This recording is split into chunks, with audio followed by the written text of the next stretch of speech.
What is up, Flick fans, and welcome back to my channel. But more importantly, let me know in the comments below if you guys have had a good morning, how things are going. And I am back to talk about another brand new Netflix original movie, Hold the Dark. Now, Hold the Dark is directed by a guy who has brought us some crazy movies in the past. His name is Jeremy Saulnier. He just directed Green Room, and now he brings us Hold the Dark. Now, after the deaths of 3 children suspected to be killed by wolves, writer Russell Core is hired by the parents of a missing 6-year-old boy to track down and locate their son in an Alaskan wilderness. This is a thriller that goes in so many different directions, and I cannot wait to start talking about it. If you guys don't know how my reviews work, I like to talk about the good, the bad, and then give you my score. No spoilers here, and check out my reviews from last night, Night School, and Smallfoot. But right now we're talking Hold the Dark. Let's get into it.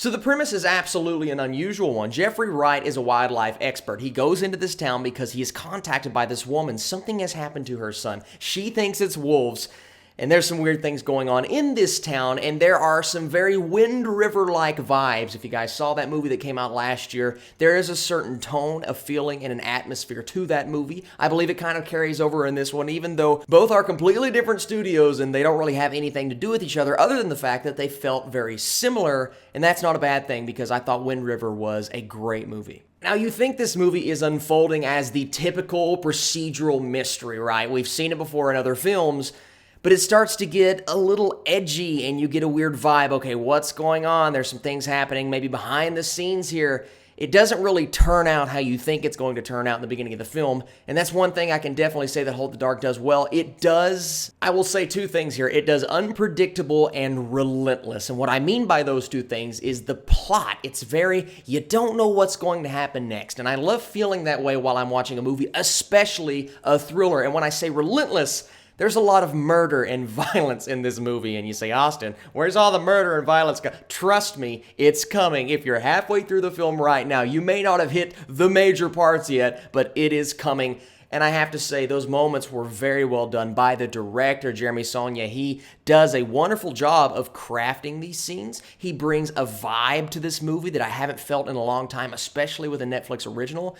And like I said, atmosphere. Atmosphere here is wonderful. You feel what they're feeling while watching this movie, and your conduit into that is Russell Core, played by Jeffrey Wright, who gives the best performance I have ever seen from him. He is fantastic in this role. Now, he's kind of conserved and isolated. You don't really get a lot from him, and that's one thing that I will talk about in the negatives, is we don't really get to dive deep in his character, but his performance and what the director brought out from him was really well done, and I think it served the story very well. We get that isolated feeling that we kind of got from Wind River, and this Alaskan town, man, some of the landscape shots and just the cinematography in general was really beautiful. I wish I could have seen this on a big screen. Nothing against Netflix, because I have a pretty good sized television and surround sound, but it's such a beautiful movie. I think I would have been even more invested if it was in a theater, but that's a minor complaint. The violence and the action, while it kind of comes out of nowhere, there's some things here that aren't explained as well as I wanted them to be. I think it's terrific, man. It is so intense. You're on edge. You're like, okay, where's this character at? Is this guy going to survive? What's happening here? I love the way it was done. It's violent. It's visually stunning. It's atmospheric. You get some really well done character work in here. Jeremy Saulnier has brought us another intense chapter in his long list of crazy movies, and I just love the way that this movie feels. How did you feel while watching this, Austin? Sure, all of the technical things and how it's made and whatnot, but how did the movie make you feel?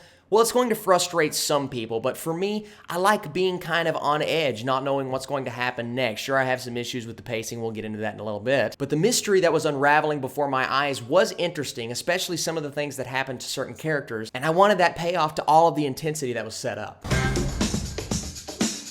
And that's where we come into my issue with the movie, is I don't think the director intended on giving us a major payoff, but I didn't really get a payoff, or at least a payoff that I personally wanted, and that was a little frustrating because I'm on board with the intensity and all of this character work because it's so well done. Yes, it's a little slow. That's an issue that I had, is the pacing sometimes. I'm like, all right, are we gonna speed this up? What's going on? I don't really care as much about this conversation between these 2 characters, but the payoff at the end is not necessarily something that answered all of the questions that I had. I left the movie with questions. Now, sometimes that's okay, but in this movie's case, I feel like it would have served a little bit better if it could have answered some of my questions, as in, why is this necessarily happening when this other thing is happening over here? Not getting into spoilers, I just had some questions. And that's why I said the audience is probably not going to be satisfied at the end of this film, because it doesn't really care what you think. It's here to tell its story. It's not going to answer all of your questions.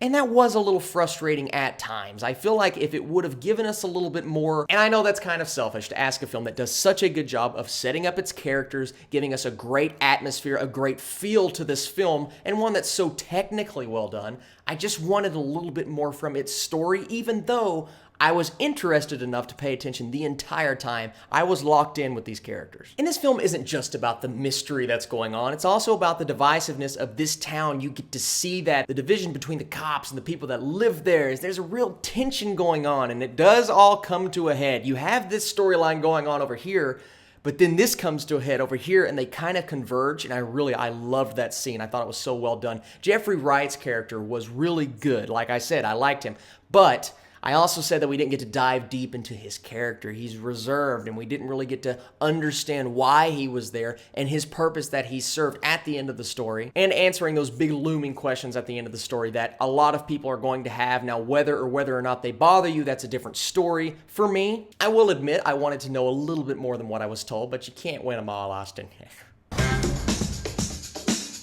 But overall, I thought the movie was really well done. It flowed really well. There was a great sense of purpose here. I liked Green Room. I didn't love it. I might actually like this one a little bit more than Green Room just because of how it made me feel. And I think that's the most important thing when you're going into a movie and talking about whether or not you would recommend it to someone else or not. But in the case of Hold the Dark, I would say give this movie a shot. It may bore some people because it's a little slow. It's a little more drawn out than you might want it to be. But if you have some time and you really want to be invested in a thriller, I do recommend Hold the Dark. And that is why I am going to give this movie a 76%. It's beautiful to look at. One of the best directed movies I've seen all year on Netflix. And I definitely think it is worth your guys' time. But the most important part here is, how did you feel about Hold the Dark? Did you like it? Did you not like it? Let's talk about Netflix films in the comments. What's a Netflix movie that you wouldn't really recommend to somebody? What is your favorite of the year so far? Be sure to do that. And let's check out MovieBabbleReviews.com together, guys. Please go to that website. They have some awesome articles posting all the time. This weekend, brand new podcast, Pop Xcast. All of those links are in the description below. Be sure to check out my next few reviews on my channel. You guys are the absolute best. Thank you for everything that you do. Be sure to leave the likes and the thumbs up and the subscribes. I will catch you guys later.